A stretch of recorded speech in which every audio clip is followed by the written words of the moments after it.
Tough one. Our group worked very hard to get to this point for this opportunity to see this group of seniors fall short on the last night. It's tough to swallow. I felt they put the energy, the commitment, loyalty to the program that's deserving of an opportunity to play in an NCAA tournament. Unfortunately, we got outplayed tonight. Didn't shoot the ball as well as we would like on this type of night, and our defense wasn't what it was the first two nights. We talked about holding them to the low 40s, knowing this is a team that scores explosively, and they got fire in the second half. And, the adjustments weren't necessarily the answer to slowing them down. All credit to Montana State. They did an incredible job with adjustments in the second half and players making plays.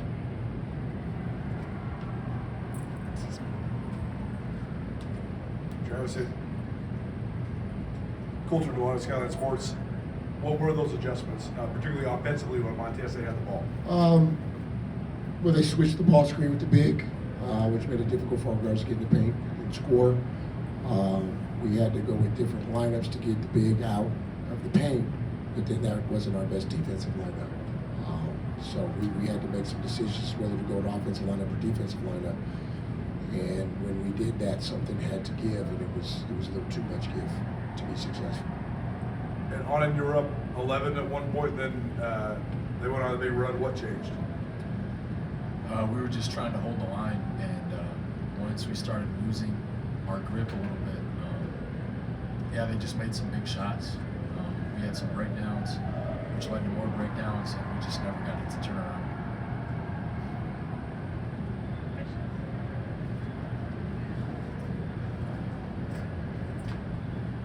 Travis, your emotions after, it's probably weird seeing Matt Logan get his first Big Sky Conference championship, but also be on the other side. Yeah, I mean, if I've got to lose in the championship game, rivalry doesn't matter to me as much as relationships, I'll be honest with you. So I'm happy for Matt, the journey he's been on, and if I can't go, I just assume it's him. Travis, can you speak to this senior class and just the impact you feel they made in turning this program around? I think it's one of the best senior classes in history. We've been fighting for culture for a while since the pandemic, and it's been very difficult to get it back where we had it prior. And these guys brought it back. And it was a rough road for all of them. There was some adversity that we went through. Vazquez being here for 5 years, Whitney being here for 4. They've been a part of that climb. And guys like Aanen and Deshaun and Lou to come in from other places and blend into our culture and give in to what it was that we were trying to make and believe and trust in it. It says a lot about the character of all the young men in this program. So,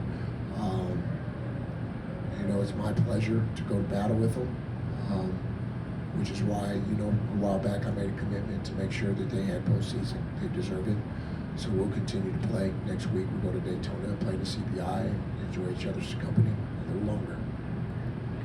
Josh, being here for 5 years, can you speak to that culture, just how you've seen it evolve from when you first came in to Montana and where you feel you guys are leaving the program at now? When I came in, I felt like there was a good culture. A couple years kind of went by, and I felt like it slipped a little bit, but I guess we came together. It's something I'm going to remember, but we got to learn how to deal with adversity, and that's something that made us fall short tonight. Travis, I was going to ask about just your confidence, whether or not you guys will be able to play more with postseason berth. It sounds like that's a done deal already. Yeah, not in the NCAA tournament, but we're playing. In the CBI? Yes. Okay. And then for Aanen, just being able to keep playing, what does that mean for you? Yeah, this group is so close. We have such a bond. We just don't want to let it go. and we want to do that. You know, we have a great group of seniors, and yeah, we just want to play more basketball. Josh, can you just talk about kind of the matchup, with Rob on the other side? I mean, he had a pretty good game. I mean, can you talk about what makes him, tough to guard? He plays with a lot of confidence. He's a big guard, believes in himself, and it's kind of hard to shut him off when he gets going. Plays with a good change of pace, and when it comes off ball screens, we're kind of struggling with that a little bit. Just credit to him, he came ready to play.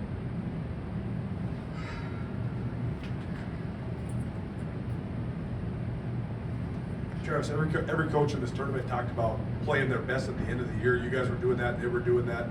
Why is that so important? Why were you able to do that? And how impressed are you with how well Montana State played down the stretch? That's what we're referring to really with culture, right? It's not necessarily, good people, bad people. Everyone we've had in the program have been great as people. Commitment to winning is very difficult, and there's a lot of people that don't really understand what that feels like. And we often talk about being comfortable in an uncomfortable situation. Diving on the floor for loose balls, playing as hard as you can, exhausting yourself, committing to maxing out your effort, not knowing what the result will be. That's very difficult. And we found that late in the year, which is why I think we won 7 of 8 games or something like that, and we had some streaks, and a lot of that had to do with trusting one another. And I believe that Montana State has that. I believe that there's a couple guys that have been there for a couple of years, guys like Lecolat. When you watch his body language throughout the year, we watch a lot of film of our opponents, and when they weren't winning and guys weren't making winning plays, you can see that his body language and his vocal communication was pushing guys to make winning plays, right? And Robert Ford was a part of that culture last year, so I just think that it's contagious when you have guys that really want to win and are committed to winning, and they communicate it. Guys follow, right? And we had that this year as well. It's just unfortunate that only one team can win tonight. Last question up at the top. Excuse me.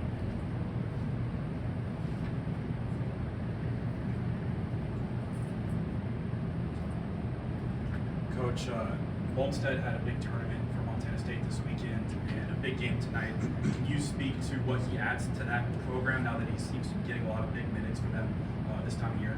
His length. I think he makes them a better defensive team. I think that scoring on them was a lot easier when he wasn't on the floor. His length around the rim, his activity around the glass made it very difficult for guys like Moody to get a lot of offensive rebounds. And then he's an above the rim finisher in the ball screen, which makes guys like Turner and Ford more productive. Their ability to score is one thing, but when you have someone that you can, throw it up to, when you get into the paint, they can finish, disrupts defensive schemes. And it's just hard to contain the ball and get to that. And it puts a lot of pressure on your backside defenders. And when you have good three-point shooting, you have decision to make. And they force you to play really hard and be in all the right places, and that got a little exposed tonight. All right, we'll end it there. Thank you. Thank you.